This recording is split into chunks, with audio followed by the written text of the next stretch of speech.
नमस्कार, news capital express में आपका स्वागत है। बुलेटिन की शुरुआत करते हैं खास खबरों के साथ। शहडोल नगरीय निकाय चुनाव अब चरम पर है। जैसे जैसे नगरीय निकाय चुनाव की तिथि नजदीक आ रही है, वैसे वैसे उम्मीदवारों की धड़कनें तेज हो रही हैं। इसी बीच चुनाव समीकरण बिगड़ने वाले मामले भी सामने आ रहे हैं। ऐसा ही एक मामला जिले के अंतिम शोर स्थित खांट नगर परिषद में सामने आया, जहां लोगों ने भाजपा के खिलाफ मोर्चा खोलते हुए खुलेआम भाजपा को नगरीय निकाय चुनाव में बहिष्कार करते हुए निर्दलीय प्रत्याशियों के पक्ष में समर्थन करने की लोगों से अपील कर भाजपा के विरोध में घरों के दीवारों में पर्चा चिपका विरोध कर रहे हैं, जिससे अब इस नगरीय निकाय चुनाव में भाजपा का समीकरण बिगड़ता नजर आ रहा है। बीजेपी के विरोध का वीडियो व फोटो सोशल मीडिया में जमकर वायरल हो रहा है। बीजेपी को वोट नहीं, बीजेपी को वोट नहीं, बीजेपी को वोट नहीं, बीजेपी को वोट नहीं। क्या है, बीजेपी वाले जो हैं तो खाली आते हैं, भाजपा के लिए वोट ले जाते हैं और मुख्यमंत्री जी आते हैं, घोषणा करते हैं कि हम आपको पट्टा देंगे, कॉलेज देंगे, घोषणा करके गए, लेकिन आज तक जो है तो कुछ नहीं हुआ। और अभी भी जो पार्टी भाजपा के कार्यकर्ता जो भी आते हैं वो आज भी बोलते हैं हम देंगे, लेकिन कुछ गारंटी नहीं है कि हम देंगे। हमारा कॉलेज आया भी, हमारे बाढ़ सागे के लिए मुख्यमंत्री जी ने दिया तो विधायक जी ले गए अपने गांव में, पपाउंद में।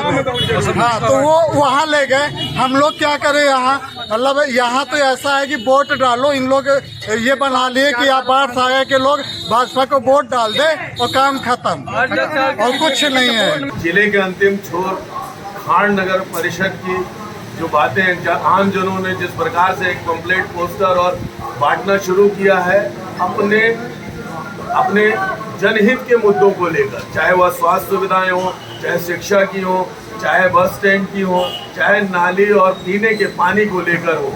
पिछले कोरोना काल में ये परिषद न जाने कितने सालों से काबिज होने के बावजूद भी जनता की उस प्रकार की सेवा नहीं की, उपेक्षाएं हुई।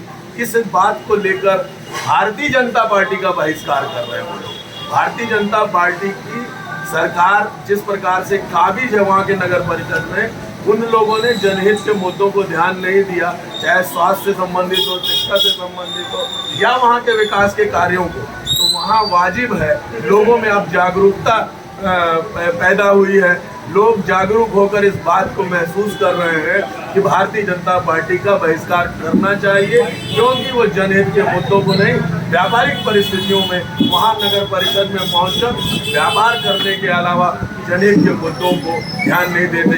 जैसे उस वहाँ पर आप देखे होंगे कई मुद्दे हैं, जैसे अस्पताल का मुद्दा, वहाँ बहुत बड़ा मुद्दा है स्वास्थ्य के मुद्दे को लेकर, पानी के मुद्दे को लेकर। तो इस तरह की परिस्थितियाँ हर जगह पैदा हो रही है। अब लोग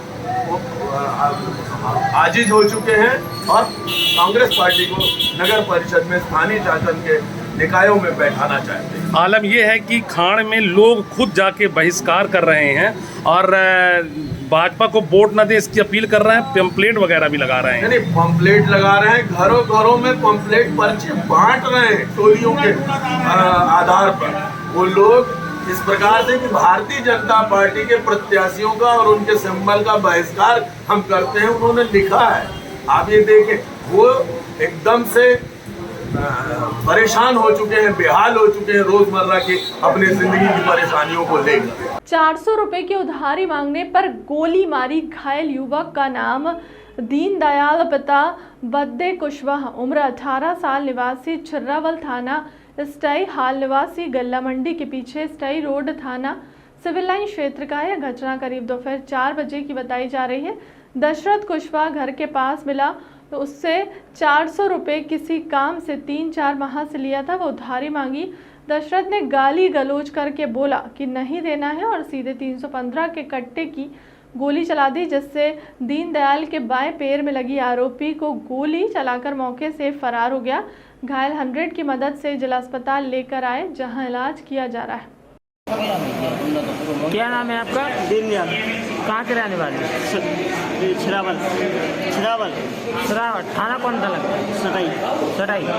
कहाँ पर क्या घटना हुई? अरे ऐसे हम दोस्त के साथ, दोस्त था पहले तो कि पैसे मिल रहे थे हमारे, सटाई गए थे तो पैसे मांगे मैंने 400 रुपया, तो 400 रुपया नहीं दिया, उसने सीधी गोली मार दी। किसने मार दी थी? दशरथ कुशवाहा। दशरथ कुशवाहा। कहाँ पर कितने रुपए मिल रहे थे? हमारे कितने मिल रहे थे? 400। 400। कैसे मारी गोली? 315 से। 315। कहाँ पे मारी? पैर में। कहाँ पे घटना स्थल? गला मंडी के पीछे। गल्ला मंडी सटाई रोड पे। हाँ, तो कैसे लेके आए, कैसे बुलाया आपने? जा रहा था, मैंने रोका उसे, मैंने पैसे दे दी भाई, तो कह रहा चला। नहीं, कैसे लेके आए? तो कौन गाड़ी लेके कौन लेके आए? दशरथ कुशवाहा। नहीं, यहाँ अस्पताल 100 नंबर। 100 नंबर लेके। कहाँ पर लगी? पैर में। पैर में लगी। नगरीय निकाय चुनाव का कल दूसरे और अंतिम चरण का मतदान होना है। पहले चरण में मतदान का प्रतिशत कम रहा, इसको लेकर बीजेपी ने दूसरे चरण में ज़्यादा से ज़्यादा मतदान हो उसको लेकर अपनी तैयारी की है। जिस तरीके की बीजेपी की तैयारी है, इसको लेकर हमारे संवाददाता विवेक सिंह ने बीजेपी प्रदेश अध्यक्ष विष्णुदत्त शर्मा से खास बातचीत की। देखिए, इस चुनाव में नगर निकाय, ग्रामीण निकाय के चुनाव ये बहुत महत्वपूर्ण चुनाव होते हैं। लोकतंत्र की एक बड़ा सशक्तिकरण का आधार है। लेकिन दुर्भाग्य से कुछ बातें ऐसी हुई इस चुनाव के दौरान कि मतदाता के जागरूकता का अभियान और वोटर लिस्ट में कई प्रकार की परेशानियां होने के कारण से और माननीय न्यायालय के आदेश पर जिस प्रकार से इलेक्शन कमीशन हर घर में पर्ची देने का जो काम जो हुआ, इसमें इस बार बहुत कुछ परेशानियां लोगों को हुई। लेकिन इस बार का जो बचा हुआ फेज हमारा जो है, अंतिम फेज में हमने मिलकर के भारतीय जनता पार्टी के सभी कार्यकर्ता, पहले भी हम लोग घर घर संपर्क और वोटर पहुंचे, ज़्यादा से ज़्यादा मतदान करें, ये प्रयास भारतीय जनता पार्टी करती ही है।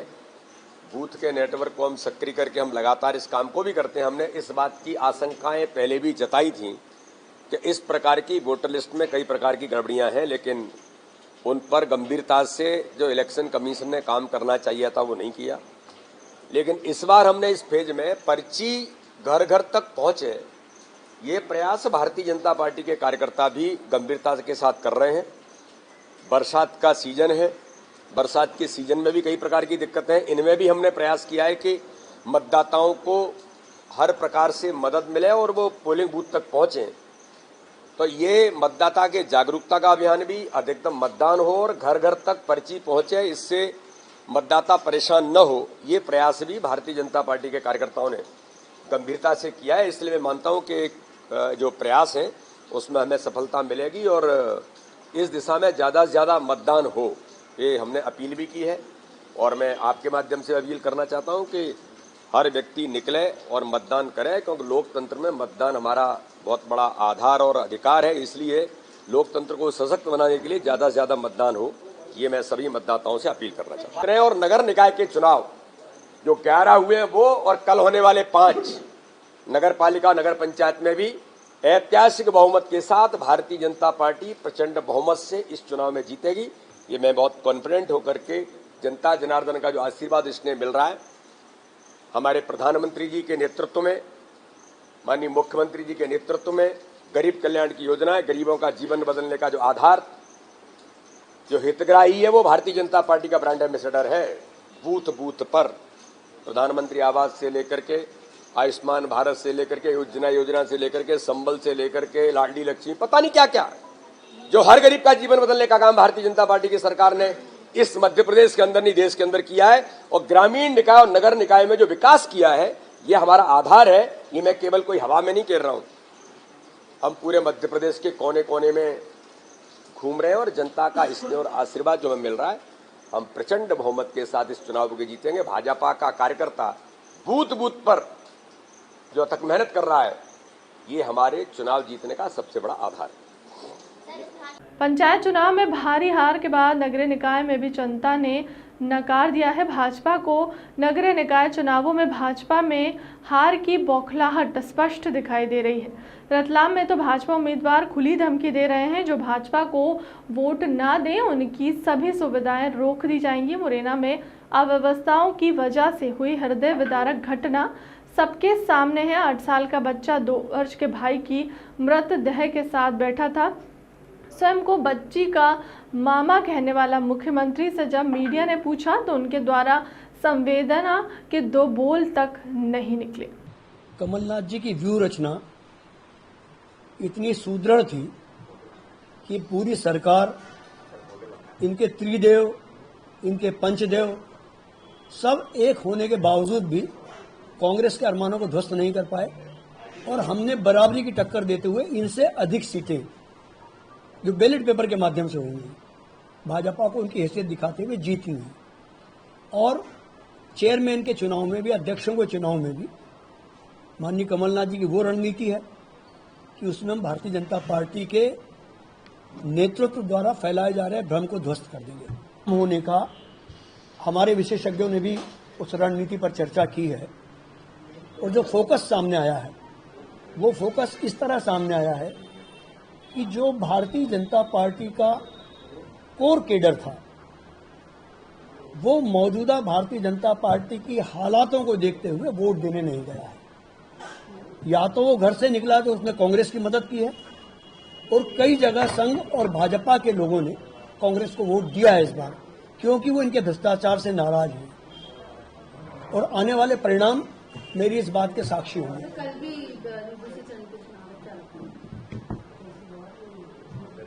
भारतीय जनता पार्टी कोशिश करेगी कि इन चुनावों को भी पद, पैसा, प्रतिष्ठा, प्रशासन इनका दुरुपयोग करते हुए लोकतंत्र को खरीद लिया जाए।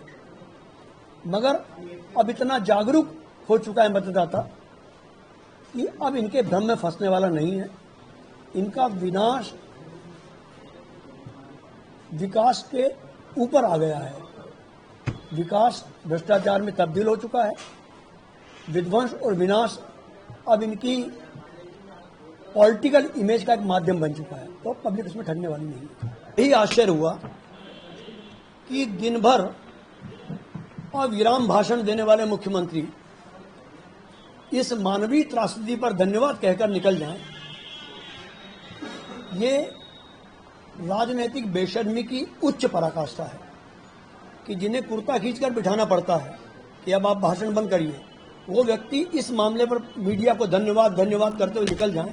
ये राजनीतिक शर्म का विषय है, गर्व का विषय नहीं है। कि सीसीटीवी कैमरे जानबूझकर भारतीय जनता पार्टी को राजनीतिक लाभ दिलाने के लिए और परिणामों को प्रभावित करने के लिए बंद किए गए थे। अन्यथा विश्वसनीय कथन जिला निर्वाचन अधिकारी दें जिससे पब्लिक भी विश्वास कर सके, हम भी विश्वास कर सके कि प्राकृतिक प्रकोप से लाइट बंद हुई, कैमरे बंद हुए या मानवीय प्रकोप से हुआ है। सीधा आरोप है, सीधा आरोप है।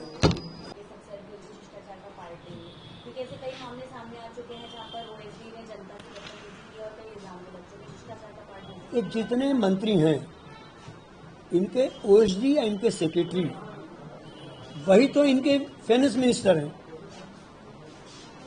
कई मंत्रियों के ओएसडी ने तो जेल का स्वाद भी चखा है। तो ये ओएसडी को और कौन सी ट्रेनिंग भारतीय जनता पार्टी की सरकार देना चाहती है? यानी अभी तक भ्रष्टाचार की शिक्षा दी थी, अब हो सकता है डकैती की शिक्षा दी।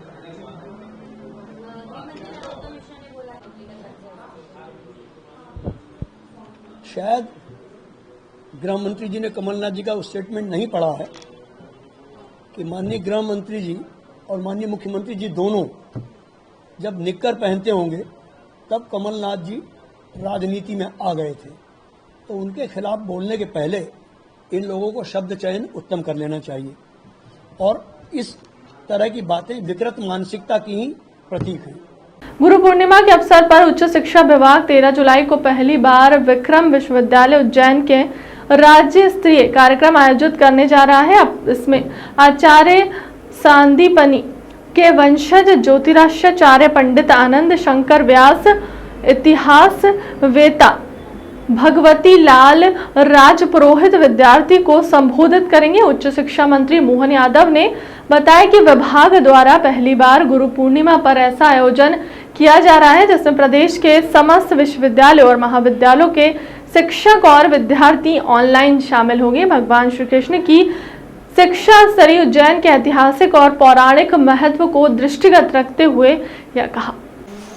हम सबका सौभाग्य है, आज से 5000 साल पहले एक ऐसा शिष्य उज्जैन से निकला जिसने उस द्वापर युग में एक अपनी अलग पहचान बनाई और एक तरह से भगवान कृष्ण का जो शिष्य रूप है 64 कला 14 विद्या सीख करके उनने गुरु शिष्य परंपरा का बहुत श्रेष्ठ उदाहरण प्रस्तुत किया। उसी परंपरा को जीवंत करते हुए हमने उज्जैन में इस वर्ष गुरु पूर्णिमा धूमधाम से मनाने का निर्णय किया और सांदीपनी वंशज पंडित आनंद शंकर जी या सुप्रसिद्ध इतिहासकार डॉक्टर भगवती लाल राजपुरोहित जी और विक्रम विश्वविद्यालय के वाइस चांसलर अखिलेश पांडे जी और हम सब मिलकर के कल गुरु पूर्णिमा का एक अच्छा कार्यक्रम उज्जैन में करने वाले हैं। और ये वर्तमान के दौर में गुरु शिष्य का संबंध कैसा होना चाहिए, उस समय की शिक्षा व्यवस्था कैसी थी, उस पर और ज़्यादा ध्यान देने की ज़रूरत है। जब आज के दौर में वो सारे विषयों को लेकर जब हम चल रहे हैं तो ऐसे में हायर एजुकेशन की नई शिक्षा की पॉलिसी लगी है तो हम प्रयास कर रहे हैं कि प्राचीन ज्ञान भी बेकार नहीं है, प्राचीन ज्ञान विज्ञान पे भी शोध होना चाहिए, गुरु शिष्य परंपरा पे भी ध्यान जाना चाहिए और गुरु पूर्णिमा को जोड़ करके पूरी शिक्षा व्यवस्था को नमन करने का मौका है। मैं उम्मीद कर रहा हूं कि पहली बार हमने अपने उज्जैन में इस कार्यक्रम को करने का निर्णय किया है और इसी के माध्यम से हर वर्ष हम इस कार्यक्रम को करेंगे। मध्य प्रदेश में पिछले 4 दिनों से कई जिलों में बारिश का दौर जारी है। लगातार हो रही बारिश से कई जिलों में बाढ़ की स्थिति बन गई है तो वहीं भोपाल की कई कॉलोनियों में जलमग्न हो गई है। राजधानी भोपाल के करोंद क्षेत्र में आने वाले भोपाल मेमोरियल अस्पताल के पास बनी राजवंश कॉलोनी पूरी तरह से टापू में तब्दील है। जलभराव होने के चलते कॉलोनी का मुख्य मार्ग से संपर्क टूट गया जिससे रहवासी नाराज हो गए और सड़कों पर आकर नारेबाजी करने लगे। लोगों ने घरों से बाहर निकलकर प्रशासन के खिलाफ जमकर नारेबाजी की। लोगों का आरोप था कि यहाँ पर नेता वोट मांगने के लिए आते हैं, उसके बाद उनका कोई ठिकाना नहीं रहता। 20 सालों से यहाँ कॉलोनी मूलभूत सुविधाओं को तरस रही है।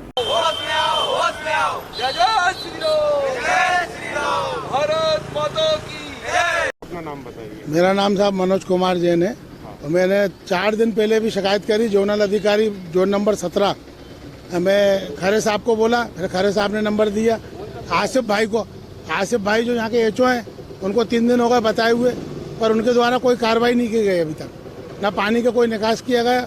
पब्लिक परेशान है, लोग घर के अंदर बंद हैं, बहुत ज़्यादा परेशान हो रहे हैं, बहुत ही ज़्यादा बच्चे बीमार हैं। कारण ये साहब नाले व्यवस्था नहीं है यहाँ पे, नाले की सही से पूरी पानी निकलने की व्यवस्था नहीं हो पा रही सही से। रिंग गार्डन इधर का पानी इधर जाता है, कुछ उधर मित्तल कॉलेज साइड जाता है पानी, तो नाले बनाए नहीं इन लोगों ने नगर निगम द्वारा। अभी तक बहुत परेशान हो रहे हैं। भोपाल मेमोरियल हॉस्पिटल के सामने राजवंश कॉलोनी है। इस कॉलोनी के लोग 20 बरस से निवास कर रहे हैं। प्रत्येक ईमानदार वोटर है, सब वोट डालने जाते हैं पर कोई भी राजनेता पार्षद से लेकर विधायक तक सांसद तक कोई झांकता नहीं है। जहाँ पर सिर्फ वोट लेने के समय पूरे गली गली मोहल्ले मोहल्ले में घर घर जाते हैं, पैर भी पड़ते हैं। इसके बाद यहाँ कोई झांकता नहीं, ना नाली है ना सड़क है। रोडों पर कुछ लोगों ने इतना अतिक्रमण कर रखा है, अपनी दुकान को आगे बढ़ा रखा है, ना नीचे से नाली है, जो नाले थे वो पूर दिए। आप देख सकते हैं नाले पूरे पूर दिए, कोबरा पटक दिए, पानी कहाँ से निकलेगा। रहवासी परेशान हो रहा है, जहाँ स्कूल है बच्चे पूरे परेशान हो रहे हैं, सुबह शाम स्कूल बच्चे स्कूल नहीं जा पा रहे हैं, महिलाएं परेशान है। नगर निगम वाले को बताया, कल कमिश्नर महोदय को बताया, सीएम हेल्पलाइन पे बताया, पुलिस प्रशासन को बताया। एक अतिक्रमणकारियों ने तो कल रात के 3 फीट की तलवार निकालकर लहरा दी जहाँ पर, और मोहल्ले वालों को मेरे आंखों के सामने गाली गलौज करके भगाया। वो अतिक्रमणकारी हमने पुलिस में कंप्लेंट की थी, वो रात भर से अभी थाने में बैठा हुआ है, पर हमें संदेह है पुलिस उसको छोड़ देगी।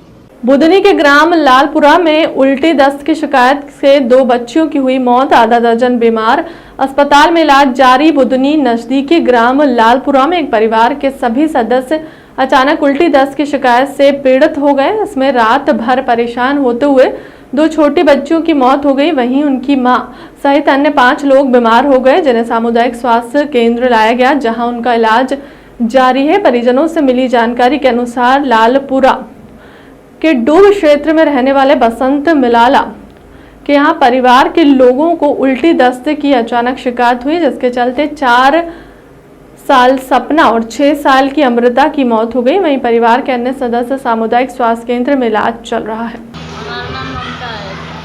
क्या हुआ ये भाभी है, इनकी 2 लड़कियाँ सुबह से अच्छी थी और शाम के टाइम अचानक उल्टी दस्त लगी, तो रात भर उनने उल्टी दस्त करी और सुबह 6 बजे शांत हो गई। अच्छा, कितने लोग शांत हुए हैं? 2। क्या उम्र थी उनकी? उनकी एक लड़की 8 साल की थी और एक 7 साल की थी। और कितने लोग एडमिट हैं यहाँ पर अभी? ये दो। सुबह करीबन 8 बजे के करीब हमें ये खबर मिली कि तालपुरा में वर्धमान के जो पीछे वाला गेट है वहाँ पर 2 बच्चियों की मृत्यु हो गई है। उन्हें सुबह से उल्टी दस्त की शिकायत हो रही थी।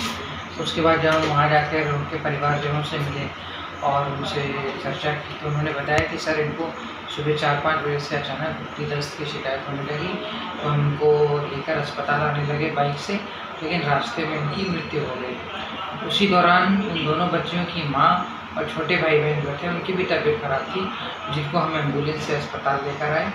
वहाँ पर हमने उनको भर्ती किया और इलाज किया।